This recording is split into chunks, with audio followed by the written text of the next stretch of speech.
Hi, I'm BNEWS producer Sydney Boles, and you're watching another episode of BNEWS In Depth. We are coming up on the holiday season, and that means that it can be a stressful time, whether you're a small business owner trying to make it through a busy time and compete with online retailers, or whether you're a family, a parent trying to make the holidays special for your kids. I'm going to bring you two conversations that I've had with people who are in the midst of these issues. In the first conversation, we're going to talk to folks who represent the local business community about how they're weathering this season, what's been going on in the last couple years, and how they're thinking about encouraging folks to shop local when it's so easy to pull up Amazon on your phone. Then we'll talk to people in the world of philanthropy, where they're making sure that every kid in Burlington has a magical and special holiday season. So with no further ado, thanks for watching and enjoy.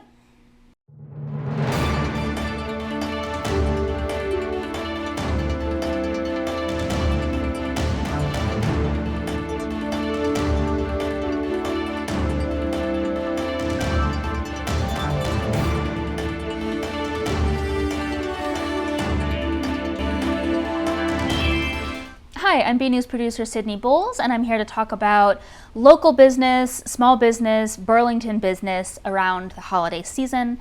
I'm joined by Rick Parker, the president of the Burlington Area Chamber of Commerce, and Lorena Copson-Smith, the founder of Made in Burlington. Rick, Lorena, thank you so much for joining me. Thanks for having us. So, Lorena, I want to start with you. I think most people probably know about Made in Burlington, but maybe for those who don't, just tell us a little bit about what that is and how it works. Yep, so Made in Burlington, we started as a Facebook page during the pandemic for Burlington crafters who were looking for a way to get their items out to the local community because there were no craft fairs that year. So we started, like I said, as a Facebook page, had a couple craft fairs over the summer and just ended up opening a brick and mortar pop-up for the holidays, and 2 years later we're still here, we're still kicking, all due to the support of the community. It's such an amazing story, and I think it speaks to the enthusiasm that people have for supporting independent crafters, small vendors, local folks. Absolutely. People have just been so supportive. Everybody that comes in, they're like, oh my gosh, this is where I'm going to come for all my gifts. We are up to 90 local crafters that sell their items in our shop, and the store's shelves are packed for stuff, just waiting for people to come shopping for That's the holidays. Amazing. And Rick, the Chamber of Commerce represents everything from those really small local mom and pop shops to much bigger, more corporate chains. This is an important season for all of those swaths of businesses. So what do we know about how important the holiday season is? Well, I think this year, particularly post-pandemic, we're seeing the shift back to people, trying to support their local businesses. And you're right, it is important to both small and large businesses and some of the larger, businesses that we have here, particularly down at the mall. Remember, these are local people that are working these places. These are people who depend on the holiday season for a big share of their sales. And so we've seen a resurgence in people going out to stores, knock on the desktop, that remains. But I think post-pandemic, we're seeing people coming back in the numbers that they were before the pandemic. I mean, it's fascinating to me, right? I think we started with this idea of Black Friday as the day after Thanksgiving. Just literally before we started talking, Lorena, you were talking about how the name Black Friday came from, that was the day when businesses that had been in the red for the rest of the year were then in the black, which is fascinating, and it speaks to how important this time of year is. But now we've got Small Business Saturday, we've got Cyber Monday, Giving Tuesday. It's a lot, and it's a lot to reckon with. How does the Chamber, Rick, how does the Chamber support businesses who are trying to figure out how to cater to all this time of year to meet those needs? Well, we certainly look at online shopping has certainly been a big dent in local business. We encourage brick and mortar places to also have an online presence to get that word out there and to get people interested, and then they find out, wow, the stuff I'm buying is right down the street. They head down the street. We also encourage consumers to think about buying gift cards at some of these local places, because it helps you share the experience with someone else who may not have been in there before, and it gets that relationship going. And people, especially here in Burlington, where we know that a lot of our the wealth of our town and the tax base comes from the commercial sector, and that we have to have that hand-in-hand partnership to be able to support our businesses. 62% of tax revenue comes from businesses, I think is the number. Yeah, and it's so important that our residents understand that. I mean, I certainly, as a 3-time small business owner myself, know how difficult it is, the things that, you know, Lorraine experiences, and to get that home to some people to understand. We know that we're not going to be able to totally fight Amazon forever, and it is so convenient. But when it comes time that you're looking for support for your organizations, they don't reach out to these online, you know, big box stores. It's the local proprietors that they're reaching out to. I mean, it is just so tough, though. It's like, I'll speak for myself. It is so easy, especially when you've got the Amazon app on your phone, just to be like, I need a ladle for the kitchen. Type in ladle on Amazon. It's at your doorstep the next day. I mean, that's really hard to fight. It's hard to push back against that. How do you like talk to business owners about that? Well, we try to show the face of the business owner. You are having an impact on a local person. You know, the difference between them being able to meet the needs of their families are really in the sales of things happening. And we are seeing, as people come back from the pandemic, they get that feel good, you know, experience when they go and shop at a local place. And a lot of these, the local organizations and stores are supporting our town and the organizations, nonprofit organizations that are here in Burlington as well.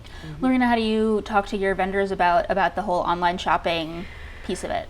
I mean, it's tough, and I am completely guilty of going on Amazon and getting the stuff that's quick and easy. But, you know, with our shop in particular, you're not going to find that stuff online. You're not going to find. Part of it is the experience, right? Exactly. We have the unique gifts, the gifts for everybody that's hard to shop for.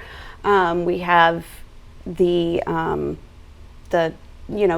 grab gifts that you need, and they're quality gifts. They're great gifts. And I like to say that by supporting my small business, you're actually supporting 92 other small businesses. When you come into our shop, we don't have much of an online presence as far as shopping, because a lot of our stuff is one-offs. It's unique, it's handmade, so it's hard to get some of our items online as well. But when you come into our shop, if you're not seeing me there, you're seeing one of our makers there. The makers work the shop, so you're seeing the people that are making these items. And we have a sign right behind the desk that says, when you shop handmade, an actual person does a happy dance. And it's so true. Like, when I'm working the store and somebody comes up with an item I made, it's like, oh my gosh, I made this. Like, yay, you actually want to buy something I made. And it's such a nice feeling. And I think that you know, the people that are shopping there love that as well.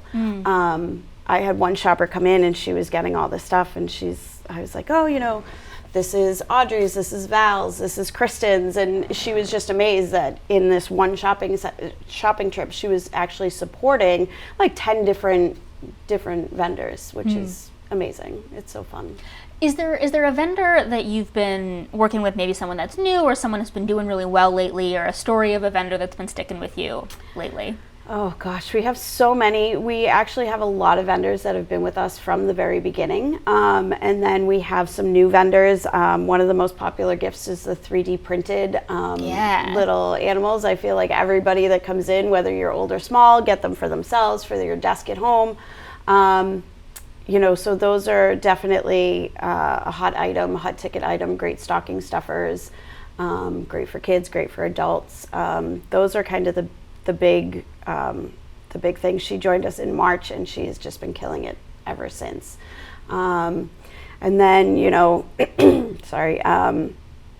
from the beginning, Kristen, who sells earrings, scarves, Cheryl, who's local to Burlington, with her crocheted scarves.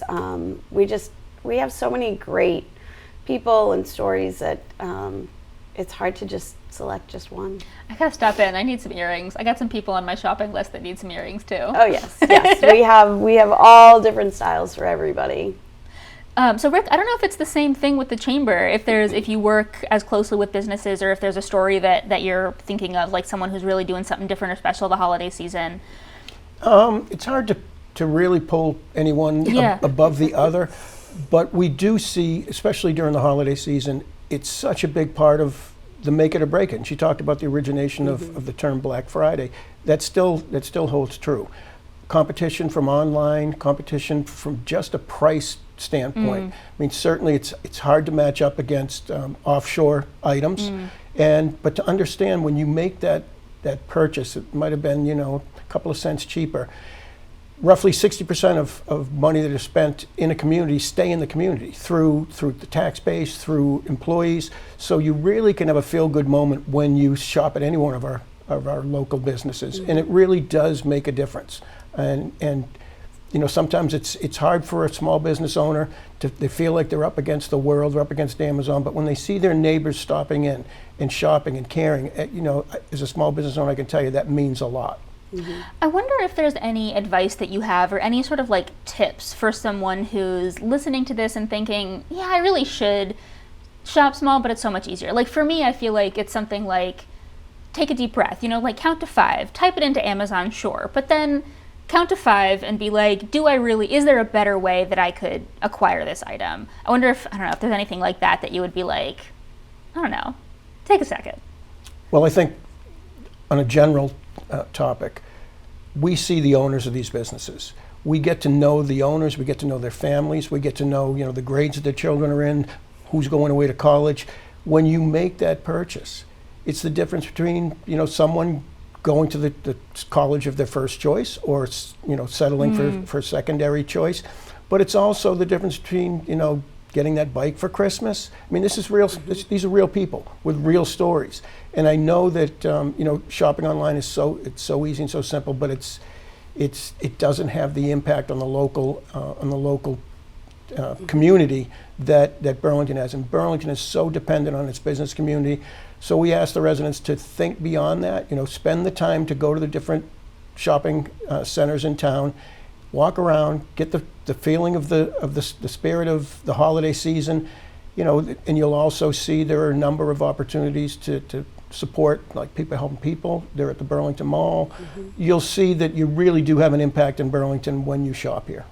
Yeah, I think I mentioned this a little bit briefly before, but there's something about the magic of discovery that you get when you shop in person too, where I don't know why I was thinking of a ladle a minute ago, typing in on Amazon, but you get what you ask for, you get what you are looking for, but you don't have that moment of kismet of wow, I didn't even know I would have that my cousin Timmy would want a 3D printed octopus, but there it is, it's that magic. Until you see it, you don't know. Yes, you have something in your head and you do a search for it, but until you actually come in, we had somebody that came in and her mom was just moved into, actually she's one of our vendors, Carolyn's Farm Kitchen with the really yummy mixes. Little plug for Carolyn. But her mom was recently moved into assisted living and she's in a room and she doesn't have a lot of space, but she still wanted to get something to brighten up, her living space, her new living space. And, she's like, I just don't know. And I said, oh, well, she doesn't have a lot of space. She has a window. What about one of our beautiful stained glass or sun catchers that'll just, it will put rainbows on her wall and that'll make it, I love sun catchers. I think that they're beautiful, and when you're looking out the window and you see one, and it's something that doesn't take up a lot of room. It's something that is good for people that have everything already. So, but she never would have thought, oh, let me look up sun catchers on Amazon and see what I can find. It's really that in person, when you don't know what you're looking for, you have that moment of oh my gosh, I know who this would be perfect for. And you definitely don't get that online. And part of it too with the online shopping is a lot of people will go on Etsy looking for something that they have in mind and they'll be like, oh, I can get this on Etsy. Come into us first. We're handmade. We can usually find a vendor that will be able to make something like that for you. So even when you think oh, I can't get this local, I have to go online for it. Not necessarily. You never know. Yeah, that's such a good point. Rick, Lorena, thank you so much for joining me. Before we wrap up, I wonder if there's anything you want to plug for the next couple of weeks, any upcoming events, any upcoming vendor experiences or just any last reminders for folks before I let you go? Lorena, you can go first. Okay. So we do have a lot of events going on coming up. We have some wreath making classes. We have lots of classes. You have to go online because there's so many of them.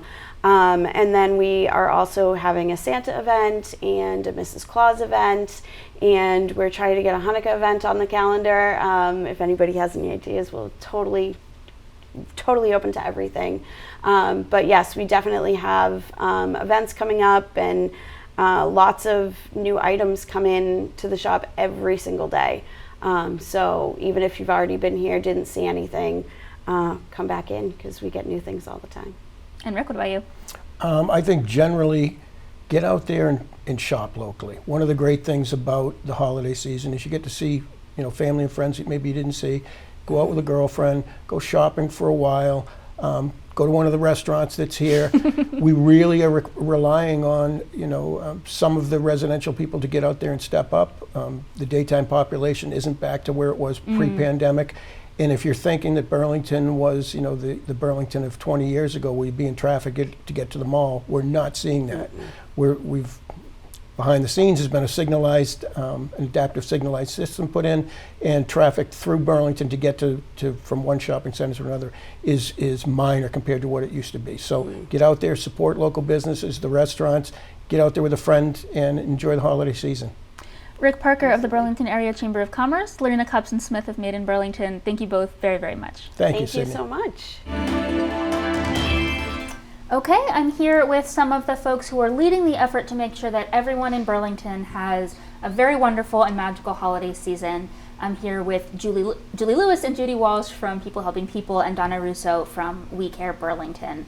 Thank you all three for being with me. Thank you for Thanks having for us. being here. So I'm going to go down the line a little bit and let you all introduce yourselves and talk about your role in making this holiday magical. Donna of We Care Burlington, can I start with you? What is We Care doing this season? Sure. So I'm Donna Russo, founder and director of We Care Burlington, a local nonprofit that helps children. We help parents have what they need for their children. So at this time of the year, we're collecting new toys, just like everyone else. And just having, the items on hand for when parents come in looking to try and fill the children's holiday wishes. At this point, we just randomly collect items. Maybe in the future we may have sort of a sign-up kind of a sheet with, more specific wishes. But as of right now, it's just sort of a general idea of what the children would like. And so that's what we're up to. Julie, let's go to you. What are you working on? Yeah, so at People Helping People, we have been doing this for how many years? How many years has the wish tree been, Judy? 26. So this is our 26th year of doing the wish tree.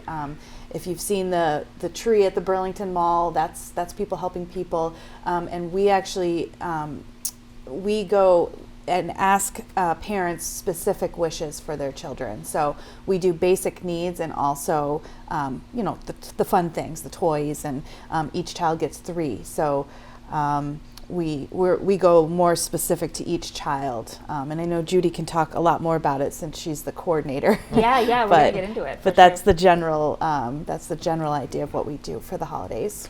And Judy, what's the criteria? Who's available to have wishes granted from the wishing tree? All right, it's basically a program for Burlington children. I do get a lot of requests. I just heard from someone in Tewksbury today asking if they could be part of the program. And we would like to help more, but we have a large amount of people right here in Burlington. So it's always been a Burlington-based program based on our pantry clients' children, or if we get a referral from Youth and Family Services, we gladly help those children as well. Okay. And Donna, what about you? Who's eligible for We Care? So at this point, it's just whoever gets in touch. We just try and do the best we can with the numbers we have and the items that we have. So I can't promise everything to everyone, but when you come, if it's available to you, we'll share it. And it's sort of appointment based, is that right? If someone's interested, they can reach out. They reach out, make an appointment, come in, and then we can talk to them about what their needs are. We have clothes, shoes, toys, baby items, all kinds of things. So whatever their needs are, we can try and help them. How did you get started with this, Donna? So, once my 4 children were all grown and gone, and I just needed something to do. So I thought, okay, I think, what's my passion? Children. So what can I do to help out with children? So like I said, my husband and I had 4, and we know how hard it is to have everything you need all the time with these growing children. So I just began collecting for a different organization in town, Help Us. And after a while, I just spoke with the director and said, I'm going to go off on my own. Is that okay? And so we all help each other, though, in this town. We all collaborate. We're all just constantly talking about how we can help people. And if people come to me and I know that they're pantry clients, I refer them there for their toys. But we just try and help fill in the gaps a little bit here and there. I think more and more people are finding out about us, so we're going to get a lot busier, so we're going to be looking for more donations. So just hoping to help. Yeah. I want to talk about this time of year specifically a little bit. Julie, I wonder, in your role with the food pantry, if you see the level of need higher at this time of year, pretty steady, and then in terms of this year compared to other years, how are we doing? What is the level of need that you're seeing at People Helping People? Yeah, so we are definitely seeing an increase in need. So the need went way up during COVID for obvious reasons, and then we had seen it start to come down. But now that a lot of the COVID era sort of extra benefits that were out there have ended, we're seeing a huge need. Plus, the economy, and the price inflation. The price of things, inflation. We are seeing a large increase. We're seeing a lot of new clients come in the door. And then also a lot of clients who haven't come to see us for a couple of years are coming back now. So we're going through a lot more food, and it's just we actually had a record night just this past week. We had 65 families come through on a Tuesday night, which was more than I've ever seen in my time there. So. Yeah, it's a time of year when people tend to want to spend a little more money. So I think that's another thing that we see more traffic at the food pantry because just money is tighter because of the holidays. So yeah, we're trying to be here for people. What I mean, so it's complicated, right? Because I don't know if you can answer this question. This might not be answerable, but are people coming to the food pantry because they need more help with food because they're spending that extra money to create holiday magic for people in their lives? Or is the need just higher? People are struggling. They're struggling with food, let alone the extra special holiday magic stuff. Does that make sense? Definitely. No, that's a great question. The sense that I'm getting just from talking to clients, because we sit down and talk with every new person that walks in the door, we get a little bit of their story. The sense I'm getting is not that it's because of holidays, it's just because of the economy and that things are more expensive and, money just doesn't go as far as it used to. So that's the sense I'm getting. It's just the need is greater. Yeah. Donna, I wonder if you have a story maybe that you could share of someone that you've spoken to or worked with. We don't need identifying details, but just something that might help us understand what's happening for folks that you're talking with. Sure, but first let me say, a lot of the folks that I help kind of fall in that gray area. They don't really qualify for help, but they're just not making ends meet.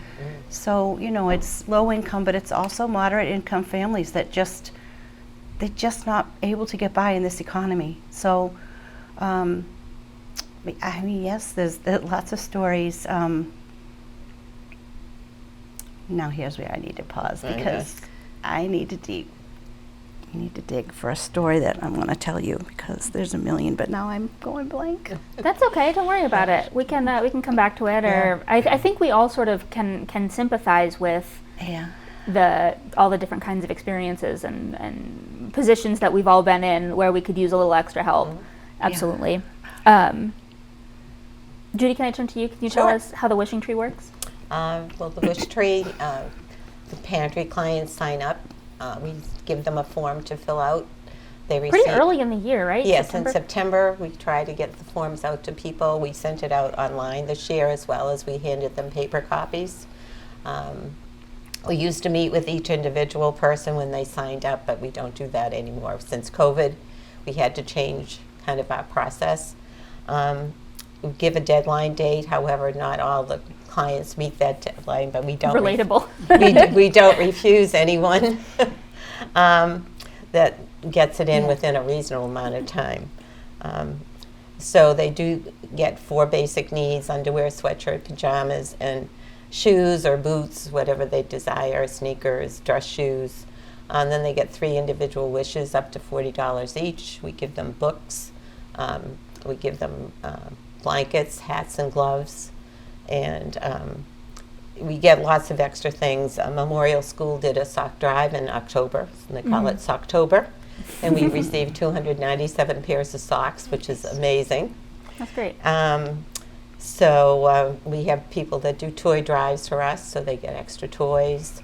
A lot of people knit hats and gloves, so they even get extra hats and gloves and those types of things. So, but we do have our wish tree at the mall. It opened the day after Thanksgiving, runs until December 13th. We're there every day from 11 to 7, except on Sunday we're there from 12 to 6. It's manned by people from the different churches, from the businesses. The chamber has the day. Some people just volunteer. Oracle has stepped up and filled in a lot of our empty spaces that we had. So we're full, ready to go. Every slot is filled. So the idea is the tree is there at the mall. Some of the needs are met from the business community, but then people who are there shopping for whatever other reason can go to the wishing tree, look at the tree, and then what happens? Yeah, so there's ornaments on the table, and it has the individual wishes. It will tell whether, the gender of the child, the size the child may need, the wish that the child has. And they can just take the ornament, go shopping. There is a date on it that it has to be returned by December 13th, because that's when we close. And so they bring the gift back, and we match it with the card, and they hang the ornament on the tree. So there's quite a few ornaments already on the tree, but there's still a lot of requests left. Usually we put 300 to 400 ornaments at the mall. This year we have 700 ornaments at the mall. And I wanted to mention too that we're trying to make it easier for people to participate. So if they don't want to go to the mall this year, there's a sign up online. So you can reach that on our website and sign up to buy a gift. And also, you don't have to return it to the wish tree like in past years. You can return it to the food pantry, which is hopefully more convenient for some folks. Yeah, definitely. What's the scale of this? How many families, how many children are you supporting this year? This year we have 113 families currently, and I'm still expecting 1 or 2 more. And we have 267 children, and that's about well over maybe about 30% more than we had last year. What does that feel like to you, Judy? Does it feel like helping more people? Does it feel good because you're helping more people, or does it feel difficult because there are more people who need help? It's a mixed feeling. Yeah, I feel bad. I feel sad that so many people need this help. But when the people come to pick up the gifts, they're so appreciative. We get some thank you notes. I remember once a boy came with his parent, and there was a bicycle, which is a person did purchase instead of just a gift card toward a bicycle. And he just the look on his face made the whole day worthwhile. He just was like, it's for me. And he sat on the bike and rode it around the room where we were. He was just so excited. So to see how a child can react in something that they would not have gotten in the past makes you feel really good. Yeah.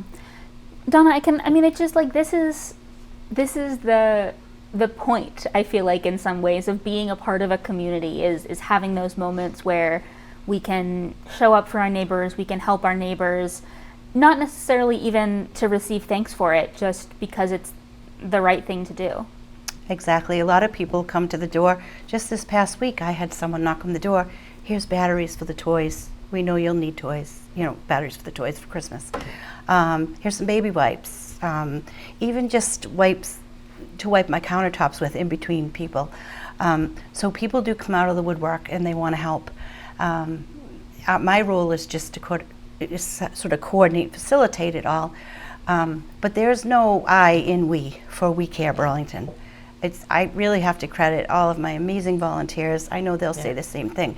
We couldn't do what we do without the people that come forward and just say, this is great, how can we help? I learned a long time ago, instead of saying, what can I do? You think, well, what can I do? So what can I do for this community, for the people that need a little bit of help? This is what we can do. This is what we all do. We all just work together, and just for the good of the community. It's a great feeling at the end of the day. It really is. Yeah, I always think everyone has the capacity to help others in some way, and everyone needs some kind of help in some way. And sometimes we're in a place where we need to receive more than we can give, and sometimes we can give more than we can receive. Is kind of how I think about it, Absolutely, absolutely. We give out tissues and hugs, and there's a lot of stories, and some of them really heart-wrenching. One of my moms has 2 children that are really very sick and in and out of Children's Hospital. And so when I heard that, she really needed some help, I invited her in, and she left there in tears, just with such gratitude that somebody cared, and so. But again, it's the volunteers, it's the community. I get the most beautiful donations from everyone around the community. If it makes it into my building, it has to be good. There's nothing there that I wouldn't put on my own children or let my children play with if it's not okay. So when you come to We Care, there's a lot of dignity. You get some really beautiful items. A lot of the items are put under the tree, just as Santa toys without even being new. So, that says a lot. People are really desperately looking for something special to put under the tree for their children on Christmas morning. Yeah. I'll echo too what Donna said about our community. I mean, Burlington is really an incredible community with the generosity.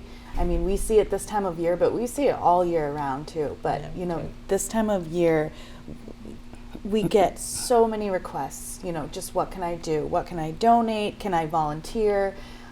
We have over 200 active volunteers at People Helping People, and just, to the generosity of our community is just, it blows me away all the time. I just can't, I can't thank our volunteers and all the support that we get from the community enough. What does it take for you to coordinate all those volunteers, especially in this busy time of year? Oh, it takes a volunteer coordinator. We couldn't do it without our amazing volunteer coordinator, who's also named Julie Hayes. Just to confuse everyone, of three staff work 2 Julies. But yes, our volunteer coordinator, Julie, just has a pulse on every volunteer, what they like to do, what they can do, when they're available, and when people have to, take a day off. She knows who to call, so she's working round the clock to fill all those shifts, because we have a lot of shifts throughout the weeks, and we couldn't do it without somebody to coordinate all of that. Speaking of that, is there more support needed? Do you have a need for more volunteers? I mean, for folks listening to this, are there ways for them to plug into this? Yeah, we'll always accept new volunteers.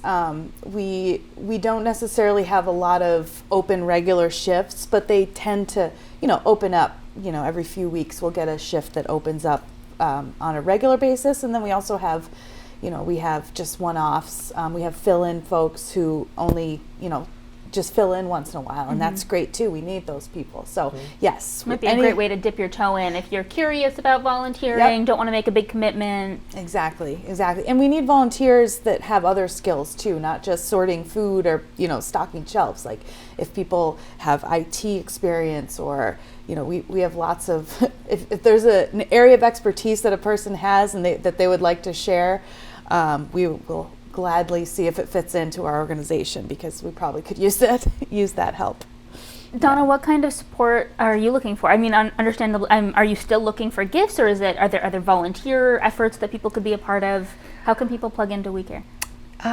Just learn about us and talk about us and share, what we do with others, so that other people know how we can help them. But also to let people know that we're there to take donations of any sort, monetary or our items. I think it gives others a way to feel good if they're helping somewhere. So we get a great amount of support from Rick Parker from the Burlington Chamber of Commerce. He's amazing. And, he taught me that on the first time I met him, let other people feel good too. But yes, we have volunteers come in. You can certainly get in touch after the holidays. Right now, it's a kind of a tough time of the year to bring someone in, because there's a lot of wheels turning. There's a lot of that makes sense. Yeah, a lot going on. But yes, but in the quieter times after the holidays, people can get in touch. We have children come, or I should say, young adults. When they have to do community service, and we really welcome that, because, I try to teach them. Everyone needs to have, some sort of a profession, but you need to have a vocation too. You need to have something that you want to do to give back.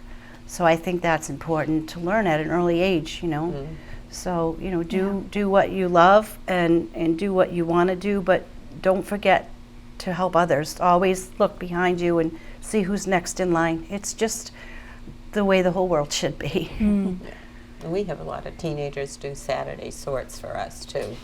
Yes, we have opportunities for younger volunteers. Under 18 can't be client facing, just per our rules, but we have opportunities on Saturdays. We have a really nice team of young folks who comes in on Saturdays to do the sorting. So with our lead person, Larry Warfield, who is the most organized person I know. So yes, I agree. Definitely giving opportunities to young children or young adults to give back. And many of them sit at the Wish Tree as well on the weekends. A lot of them like to get their volunteer hours in, and they're able to do that by sitting at the Wish Tree. Well, Judy, Donna, Julie, thank you all three very, very much for spending a couple minutes here with me. I know I have so much respect for the work that you do, and gratitude for the ways that you're making our community brighter and more special this time of year. So thank you for taking time out of that to be here with us. I really appreciate it. Thank you. Thank you so much. This has been a couple of conversations about ways that you can give back and shop local during this holiday season. So get out there, make your purchases local, and maybe consider giving back a little bit too. Once again, I'm BNEWS producer Sydney Boles. Thanks for watching.